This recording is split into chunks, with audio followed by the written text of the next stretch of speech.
You don't need skill moves to beat players. Many people think they do, but the reality is far from that.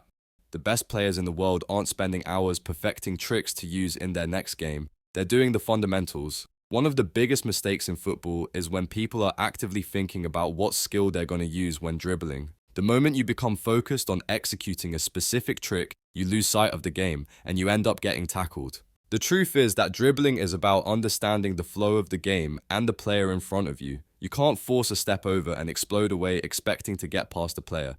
It might work against amateur players, but once you get past a certain point, it's going to be too predictable to be viable in the game. The players at the top are reacting to the defender and making split-second decisions based on what the defender does in order to get past them. This clip is a perfect example. As Messi tries to cut in front of the defender, he realizes it's not on and moves the ball to the safe side to assess the situation. He puts his body between the man and the ball and spots Neymar to his left. This goes to show that football is played reactively and every situation on the pitch is different. When you play, skill moves should never feel forced. They should come naturally over time as you develop. Every person plays differently, and the way they play is shaped by focusing on the basics, such as your ball control and passing. Forcing things will make your play feel mechanical and easy to play against. Football is a fluid game, and dribbling in its simplest form is the ability to move the ball while keeping control of it. Now, if you really want to learn a skill move to emulate a certain player, there's nothing wrong with that. Moves like the rainbow flick or the elastico are great for adding a level of unpredictability to your game, but they should be the last thing you should be worrying about as a footballer.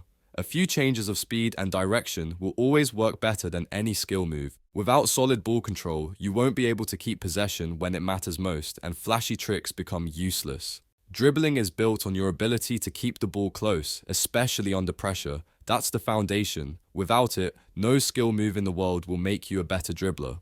The ultimate goal is to reach a point where the ball feels like an extension of your body. When you're running with the ball, it should feel as comfortable as running without it. Any movement you do with the ball should feel like second nature. That level of control allows you to focus entirely on what's happening around you, where the defenders are, where the space is opening up, and where your teammates are moving. This is what will make you an effective dribbler. As dribbling is all about momentum, you should have a level of control where your focus is entirely on the defender's feet, which allows you to have a better chance of beating them.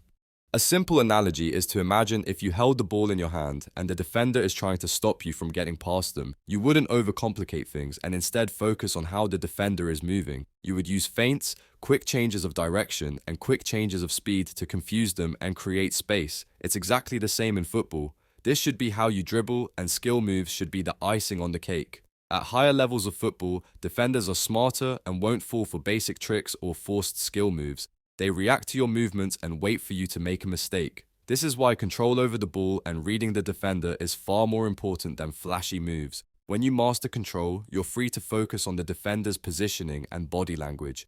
This allows you to react quickly and exploit any small opening they give you. That's the end of the video. If you learned something new, like and subscribe, and I'll see you in the next one.